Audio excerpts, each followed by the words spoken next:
Assalamualaikum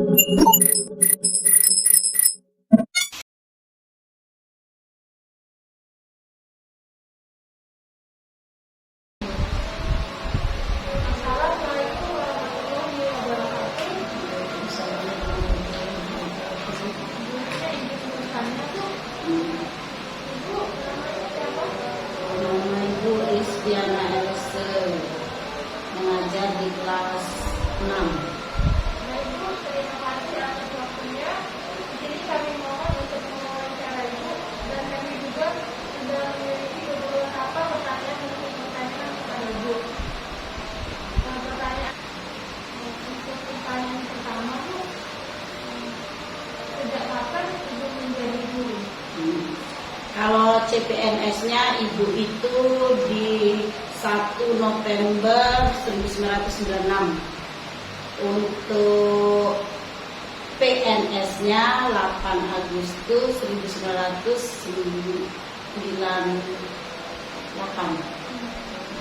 Kira-kira waktu ibu mengajar dari sebelum menjadi PNS sampai sekarang itu berapa tahun?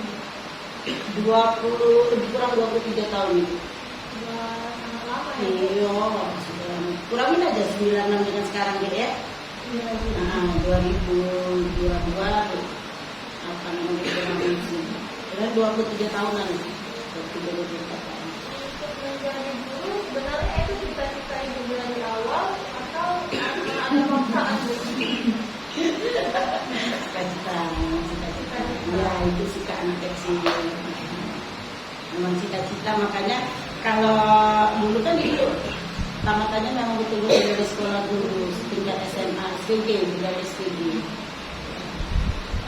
Dulu ada SPG sekarang. Iya, kalau sekarang kan dari SMA langsung seperti kalian di SD ya.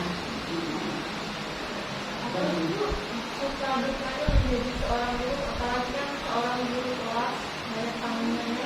Wah, banyak masukannya dari bukanya kalau buat ibu. Karena kita itu yang penting bekerja itu memang dari hati, ikhlas. Kalau semua dilakukan dengan seperti itu, pekerjaan apapun jadi ringan. Kalau soal kenakalan anak, apalagi tingkat SD, wajar. Kalau anak-anak tidak nakal, tidak wajar justru. Ya, anak SD, ukuran anak SD tidak nakal, tidak wajar itu. Tetapi nakal mereka tuh memang nakal anak-anak. Misalnya ada ribut-ribut dikit, terus biasa saling ganggu, saling ngomongin itu, ribut, sampai berkelahi kecil itu masih tingkat-tingkat aja.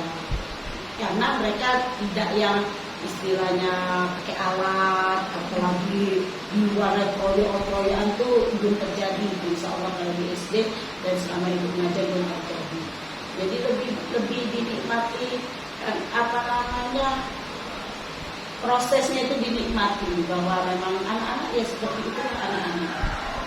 Jadi banyak sukanya, justru nanti dari mereka bertengkar kita temukan, kita tanya-tanya, justru jadi ketawa. Nah, lebih banyak sukanya, alhamdulillah.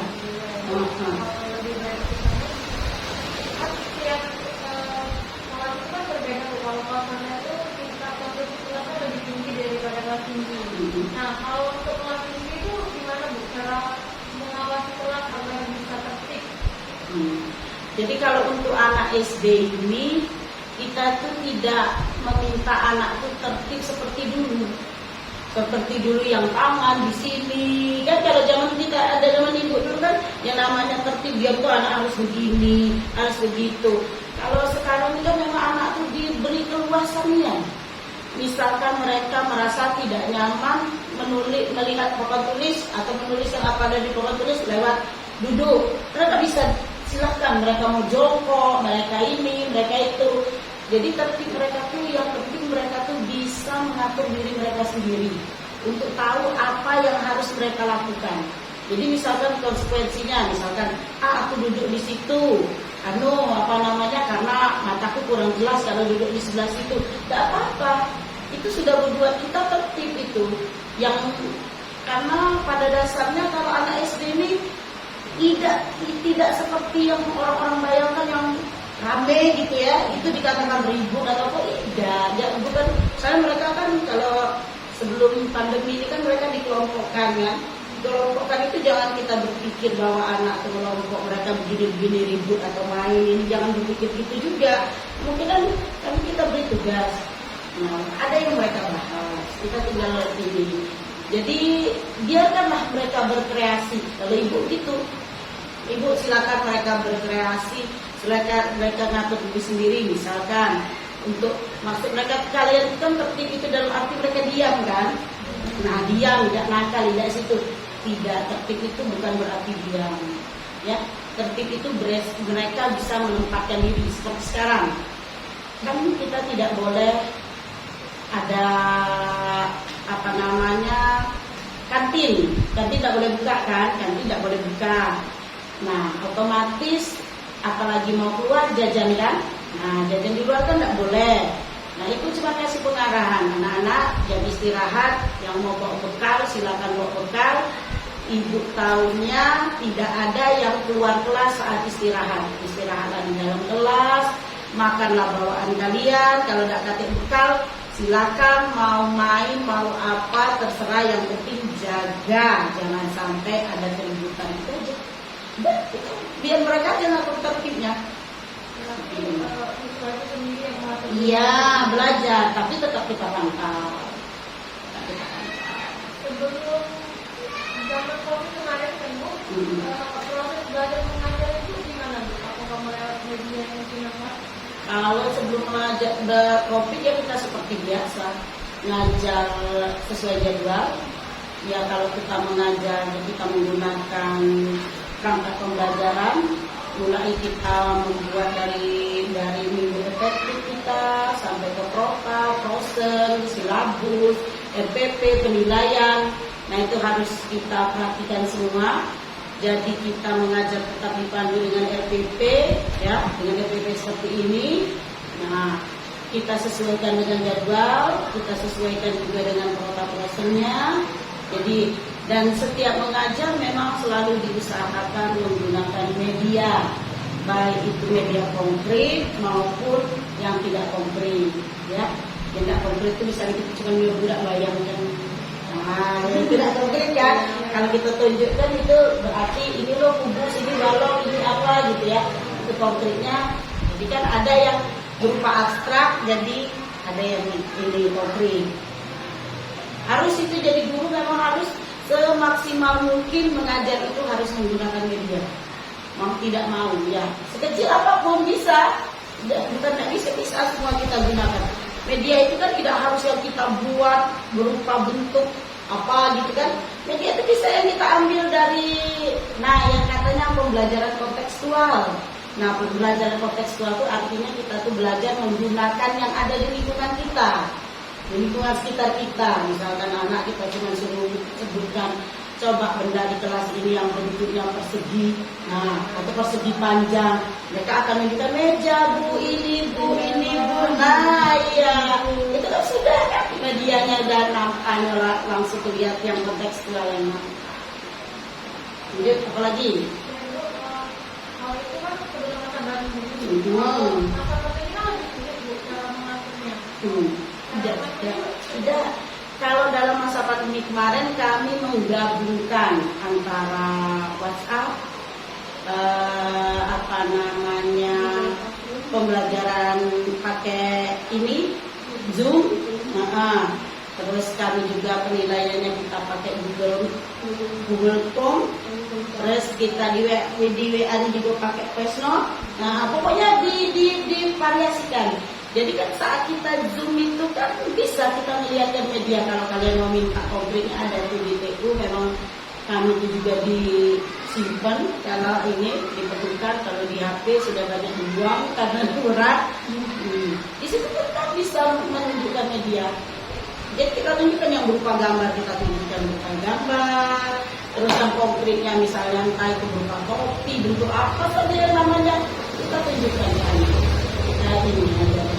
Kita juga tetap menjalankan baca doa seperti kita mengajar biasa, cuman memang jamnya itu dikit, paling 20 menit ya, karena kan mereka tidak sanggup dengan itu. Nah sudah itulah tadi kita variasikan, kita zoomnya tadi juga tidak setiap saat.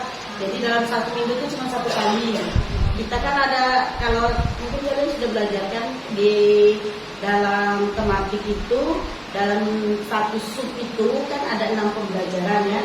Untuk 1 minggu dimulai dari Senin itu pembelajaran 1 berakhir dengan pembelajaran 6. Nah kita ambil biasanya kalau kami itu ngambil di pembelajaran 1. Jadi Zoom itu untuk menjelaskan anak ini loh yang akan kita pelajari dalam seminggu ini. Nah selanjutnya ibu akan pandu apakah nanti dengan voice note apa dengan WA. Ibu pandu, kita kirim lewat WhatsApp tugas-tugasnya kalau ibu pribadi itu. Nah, terus nanti di setiap hari itu memang ibu bagi kelompok sesuai kelompok belajar mereka. Orang karena 28 ibu ya, 28 ibu bagi 6 sekitar 4-5 orang ya, 6 orang kalau tidak salah di video call. Nah, ibu pantau mereka belajar dari sana. Sampai di mana yang sudah dikerjakan. Apa kesulitannya mengerjakan ini, terus gitu yang tugas dalam 1 minggu yang kita berikan tadi. Tidak ada kesulitannya itu tadi aja, mungkin ya di kuota anak. Kadang-kadang anak dihubungi tidak nyambung alasan mereka pakai kuota bu. Kalau pagi kita hubungi itu dibawa bapak bu. Nah itu yang aneh. Tapi ibu masih fleksibel kan, jadi ibu tahan malam. Jadi ibu ambil habis sisa. Nah kompromi dulu kalau sudah habis sisa kan tidak mungkin orang tua belum pulang nak, tidak mungkin ini nak. Jadi kita video callnya ibu habis sisa. Nah jadi dapat galon. Paling 1-2 anak masih ada yang tidak ikut gitu. Lagi. Pertanyaan dari saya seperti itu saja bu. Untuk pertanyaan selanjutnya aku mau tanya ke lagi nak tanya. Yuk Raja. Nah duduk nak tegak terserah.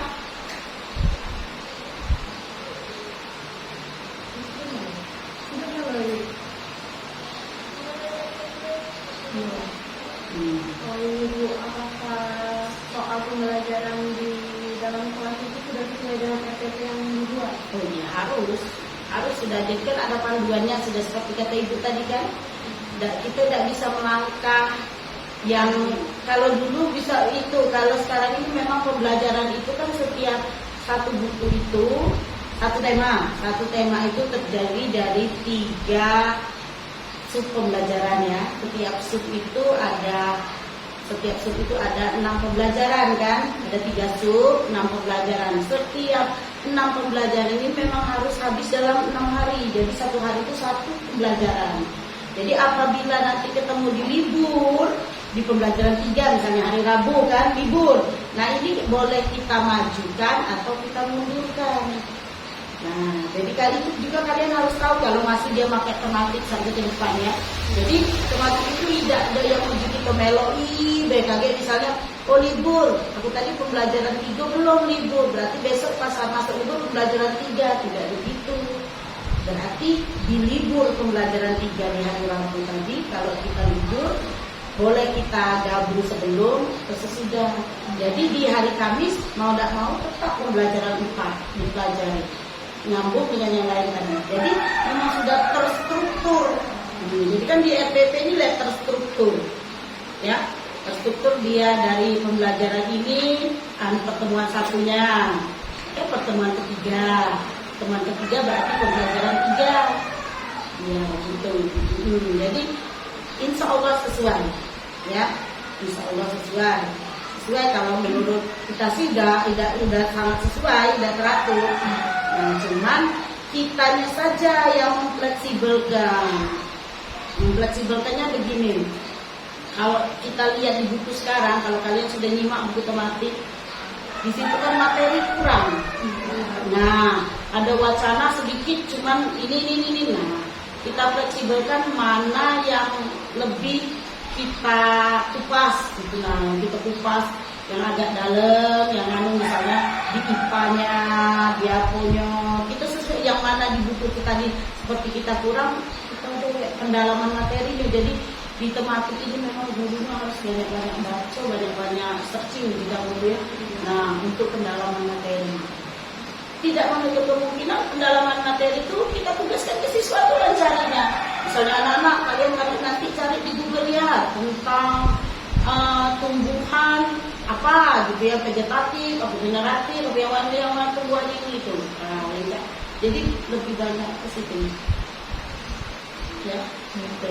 Jadi sesuai, sama sesuai karena sudah terstruktur sekali kalau soal RPT-nya ya. Nah, Bu, dalam satu kelas kan Bu ada yang murid itu kan bisa diatur. Nah, bagaimana cara Ibu menasehati anak tersebut? Seperti balik lagi kata ibu, kata yang nakal. Karena kalau anak nakal itu sebenarnya tidak wajar. Jadi tinggal kita aja pendekatan. Jadi kalau ibu itu ya alhamdulillah barangkali karena kita di kelas 6 ya. Jadi kita sudah di kelas 6 dia sadar. Dan ibu itu memang agak keras. Jadi dia sadar dewek kayaknya sudah di kelas 6 tuh. Sudah di kelas 6 mereka tuh kayaknya sudah sadar sendiri, berubah sendiri. Ibu rasakan itu. Berubah sendiri, mereka lebih mengerti, lebih disiplin, lebih perhatian, lebih memperhatikan. Itu yang ibu tahu. Kalau misalnya ketemu ada 1-2 orang yang seperti itu, ibu biasanya dia ibu panggil, ibu tanya, ibu lebih dekati. Anak-anak ini kan suka disuruh, suruh terus dia kasih beban, misalnya jadi kayaknya di pengaruh di kelas ini. Kalau dia ini katanya A, kawannya nurun jalan, ya bikin dia keluar kelas. Nah, itu kan, jadi kan dia pemimpin. Nah, jangan kalau kamu misalnya ini orang yang lain ya, jadi ibu.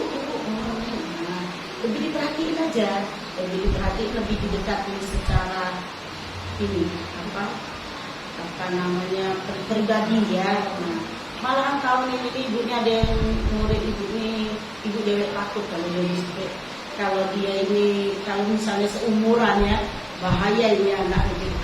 Dia cinta dengan ibu ini udah kayak apa deh. Itu kalau kamu snapnya lihat itu, yang ibu malah disama-samanya dengan LP Sukaisi lah. Ibu Riz balik kelas aku tuh sama dengan ibu LP. Tidak mau libur, udah enaknya libur, tidak ada yang aku takut, tidak ada yang ini yang itu. Itu sampai gitu-gitunya. Kata anak ibu terbaiknya murid mau masuk ke ini dia. Sudah ibu tuh usil, ibu ini orangnya usil dengan anak-anak ini misalkan. Kita kan bawa makanan, ibu suruh bawa bekal kan. Nah, ibu rajin, bawa apa? Mencicipi ibu. Nah, nanti berantakan tuh kadang-kadang malah, Bu besok ibu masuk dah Bu, aku nak bawa ini ibu ini. Nah, kan enak. Itu enaknya dengan anak SD itu, iya, pendekatannya begitu aja. Malahan ada satu murid ibu itu sampai dia kan pemain bola, bilang tuh nanti Bu katanya ngomong kalau aku sudah berhasil jadi pemain bola tangguh, aku nak umroh ke ibu. Nah, ini namanya cita-cita anak kan? Iya, alhamdulillah ibu keras, ibu keras. Tetap kalau lagi belajar ibu udah suka yang main-main kata ibu. Tapi kalau dengan sudah bercanda ya bercanda. Jadi nanti pun juga kalau anakku sudah ibu habis kita omelin gitu ya, ada yang nggak benar itu kita deketin lagi. Jadi dia jangan sampai minta juga diusahakan gitu. Jadi sudah dia nanya, dia panggil semua deh aku ini. Tanya, dan dia balik lagi cak itu tidak marah ternyata gitu. Cak itu memang dengan anak SD tidak itu tarik ulur kayak gitu. Nah iya, iya dibaiki tapi dibaiki lagi gitu. Nah terus ibu selalu berusaha barangkali tidak seperti yang nggak tahu yang lain yang apa namanya dari masuk langsung belajar ya. Ibu tetap kultumin dulu mereka, terutama untuk dengan orang tua, dengan ibu. Anak-anak kan masih orang orang minta emak kayak ngadu minta duit dimaksa, nggak sekolah kalau nggak duit. Sentuh dengan kalau kalian baru sampai nangis sedih. Nah, kalau kata ibu kamu gimana? Coba kali ini. Jadi yang kamu harus hormat dengan ibu, harus begini. Ayo udah besar-besar, bangun tidur masih bisa bantu ibu, tanya punya rumah. Kalau ibunya ada adik masih kecil-kecil nggak bisa buat sarapan, masa kalian dadar telur aja nggak bisa dadar sendiri? Pokoknya gimana caranya belajar untuk diri sendiri, tidak merepotkan orang tua, gini. Terus itu ibu tiap hari tuh berusaha masukin mereka supaya mereka tuh mencintai orang tua kan. Itu bagian dari karakter ya. Sama mereka, bagaimana cara mereka harus rajin sholat. Kalau kita ibadah tuh, ini tuh dalam hidup kita tuh, kalau dalam gelap kita tuh ada lilin. Jadi kita itu yang tak larangi kita. Jadi jangan yang nggak sholat itu jangan. Kalau dari kecil nggak sholat, nggak apa maknanya bagi besarnya. Zaman malu belajar dan sekarang belum bisa ngaji lah. Pakai lagi waktu yang sering malu-malu. Terus karakter aja itu ibu tumbuhkan di anak-anak. Itu namanya karakter dia. Karakter yang harus kita tumbuhkan, yang harus ditumbuhkan. Maksudnya itu percaya diri tadi, yang seperti kata ibu tadi. Kalau disuruh ibu, saya disuruh maju, jangan takut-takut, jangan ini, yang nggak salah ibu tidak marah kan kalau salah dia ngomong, ayo harus maju, ayo harus mau, ayo. Jadi yang karakter dia disiplin, tanggung jawab, kerjasama, sopan santun itu di anak SD ini harus kita tumbuhkan. Supaya itu tadi, begitu dia masuk usia remaja, dia masuk usia mencari jati diri, nah dia bisa menempatkan jati dirinya tempat yang tepat. Itu aku harus begini, ini yang boleh melakukan, ini yang tidak. Nah, itu sampai-sampai mereka yang perempuan itu tidak pakai legging apa nih, ibu tidak boleh. Nah, ayo duduknya pakai legging dah, pakai ini dah. Nah, harus pakai daleman, harus pakai ini. Ibu contoh-contoh begitu. Tidur aja kata ibu walaupun ini pakai celana panjang. Pokoknya harus bila tidur dengan celana panjang, harus jaga diri, harus gini-gini. Sekecil-kecil itu ya karena kan kelas 6 juga kan ada yang sudah. Ya, jadi jaga badan. Soalnya mereka kan suka main yang mau ngerasa anak ibu anak itu sembong. Ibu omongin cewek-ceweknya. Ya, lagi di kelas itu Bu, ini yang itu tidak bisa membaca sudah ibu langsung ya, jadi tadi kita lihat aja nanti. mata pelajaran yang paling disenangi anak-anak itu Bu. Kan ini tematik, kita kan tematik. Jadi kalau tematik itu kan dirangkum. Jadi sudah tidak tampak lagi kapan mereka belajar IPA, kapan bahasa, kapan mereka terkecuali matematika yang terpisah. Nah, tinggal kita merangkumnya. Jadi merangkumnya nanti sampai ke SBDP-nya ya. Jadi misalkan kita mengajarkan satu sub tentang ini tumbuhan ya, kita Tuhan. Nah nanti di situ tuh karakter yang di bahasa Indonesia, misalkan kita ada laporan tentang pengamatan dari satu bacaan ya. Nah nanti dia tuh biasanya isi teksnya tuh tentang tumbuhan tadi, bagaimana kita cara merawat tumbuhan. Nah di situ ya. Nanti ada begitu langsung masuk ke IPA-nya dia tentang perkembangan, cara berkembang dia tumbuhan dan hewan. Nah, nyambung dia lagi nanti itu langsung nyambung ke situ. Jadi dia tidak nampak. Jadi anak itu sudah sepaket ya. Jadi bagaimana cara kita mengemasnya, otomatis anak itu suka. Karena nanti kita nyambung, misalnya kita menggunakan slide kan, balik ke tumbuhan, dia tambah sadar sudah masuk IPA ini. Tapi kita tidak jelas lagi. Tak dulu kan ada pelajaran IPA, IPS, ini tidak. Jadi pelajaran itu kita buat tematik. Tema berapa, pelajaran berapa kita ini. Jadi insya Allah kayaknya tuh mereka tuh ya suka semuanya karena langsung nyambung tadi. Iya, langsung berkaitan dia. Jadi nanti kalau bertemu ke ini ya, seperti ketemu di IPS-nya ya, nanti dia karakteristik geografis tentang budaya ASEAN. Nah di budaya situ kan masih masuk lagi dan itu terus ke situ. Nah, metode pembelajaran yang digunakan dalam proses mengajar itu metode apa? Bervariasi, harus dari mulai ceramah ada, tanya jawabnya ada. ada, nanti diskusinya ada, penugasannya ada, bahkan ada demonstrasi unjuk kerja ya, ada unjuk kerjanya. Nanti hasil mereka kita berupa produk bisa kita lihat, atau berupa unjuk kerjanya berupa proyek ya. Berupa proyek itu mereka ada proses ya. Seperti misalnya kalau di kelas 6 itu ada satu materi yang tentang IPA-nya membuat rambu lalu lintas ya, buat rambu lalu lintas. Nah itu yang dikatakan proyek itu dia ada mulai dari pengumpulan bahan, cara kerja sampai hasil gitu ya. Jadi kalau di yang sekarang ini penilaian itu Ibu jelaskan ada 4 ya. K1 itu tentang ini ya, religius, K2-nya sosial ya, K3-nya pengetahuan, dan K4-nya keterampilan. Itu satu paket. Yang di pengetahuannya itu tadi kita ngambil seperti biasa nilai anak hari-hari. Kalau di keterampilannya ya itu tadi, apakah kita mau ambil dia unjuk kerjanya atau proyeknya atau produknya yang kita ambil. Tidak semua dalam satu pelajaran, tidak semua harus diambil.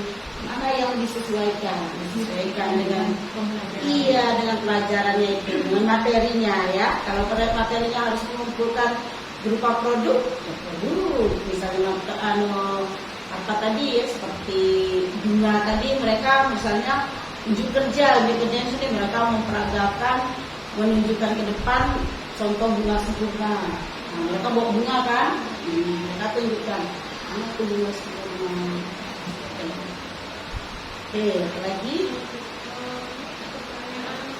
kedua mengenai penilaian. Kalau itu penilaian itu sesuai dengan buku tematik atau untuk membuat sendiri? Maksudnya penilaian sesuai dengan buku tematik. Begini cara penilaian, langsung Ibu jelaskan ya. Kalau penilaian tadi kan sudah Ibu kasih tahu ada 4 dari ya. Dari mulai sikap tadi 2 sikap ya. K1 K2 itu berupa sikap, K3 pengetahuan, yang keempatnya keterampilan tadi. Nah kalau yang paling menonjol ini kan paling kita perhatikan yang penilaian K3. K3 ini dia itu kan berdasar, kalau kita kan karena tematik ya, nanti ulangannya juga kita buat tematik ya, nanti dia ini penilaiannya. Nah penilaian itu langsung kita ambil kalau untuk pengetahuan ya. Jadi selesai kita yang harian kita ambil di setiap pembelajaran ya. Nah, ambil misalnya hari ini seperti ini misalnya IPA dan bahasa, ambil nilai itu saja sesuai dengan KD, karena kan dia ada kompetensi dasar ya. Nah di akhir subtema itu kita ambil penilaian subtema, nyambung kan ya. Jadi semua mata pelajaran ini tadi muatan pembelajaran ya sekarang. Muatan pembelajaran dari bahasa, IPA, IPS, PPKN, SBDP. Nah itu kita jadiin satu soal. Nah di situ langsung kita ambil. Jadi nanti dibagi misalnya nomor 1, soal nomor 1 panjang loh kalau nak belajarnya Ibu ini lagi jadi langsung jadi guru kan. Jadi kita itu pakai niat penyebaran soal ya. Jadi misalnya jadi 20 soal kita ambil, misalnya sudah kita nggak mau ribet tadi ambil 55 ya, 25 5 mata pelajaran. Nah dalam ini nanti dalam mata pelajaran satu ini berapa nilainya, terus IPA berapa nilainya, ini harus per 100 semua per mata pelajaran ini total nilai ya. Nah jadi dapatlah nanti kita itu ada penilaian itu dapatlah penilaian itu nanti langsung, jadi di soal itu langsung nanti ada penilaiannya 5 mata pelajaran dalam sekali kita ulang. Sekali ulangan itu langsung dapat 5 mata pelajaran tadi. Langsung kita bagi poinnya. Nyambung nggak? Kira-kira itu ngomong tadi ya. Jadi bentuk penilaiannya begitu, sesuai dengan materi yang tadi, materi yang ada tadi. Jadi materi kita ambil IPA, materi PPKN kita PPKN, ini. Jadi satu penilaiannya misalnya tematik subtema 1, ulangan harian, UK1 gitu. Di situ langsung dapat gitu. Jadi itulah yang digunakan untuk analisis. Belajar belum analisis. Dari analisis itu nanti keluarlah pembiayaan, remedi atau percepatan. Oke, gimana lagi?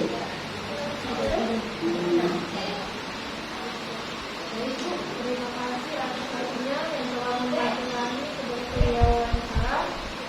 Sebelumnya, kalau nanti kami foto FPP di depan boleh tidak? Boleh. Ada yang tidak apa tuh? Boleh. Iya, silakan.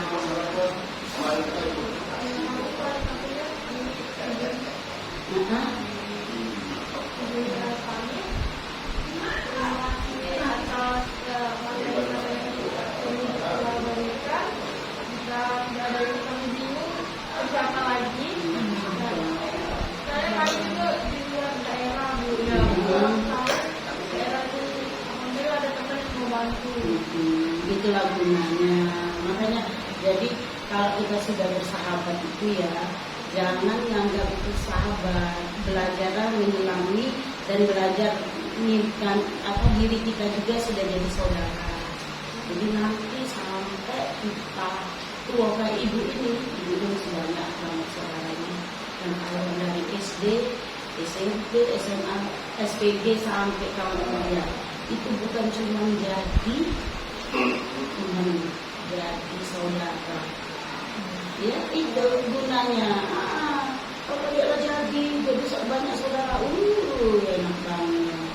Nah, cuma perlu diperhatikan, ini RPP ini ada berbagai macam ya. Ada yang buat sendiri, mungkin kita berbahasa sama aku kemarin karena COVID ya. Mungkin RPP kami memakai kurikulum yang disederhanakan. Itulah sesi wawancara dari kelompok kami. Terima kasih atas waktunya telah membantu kami dalam wawancara. Maaf dari teman kami. Namanya belajar. Itu yang tidak mau ngomong, itu tidak ada Oke, semoga bermanfaat. Ya, kalau ada perlu apa-apa jangan segan-segan. Mau datang ke rumah boleh, mau ke sekolahnya boleh, mau lewat WA boleh. Cuma maaf deh kali itu dapat balas secara kadang males nak pegang-pegang HP itu lagi makan. Kalau anunya sudah jadi bini, iya profesinya beda. Oke. Ya.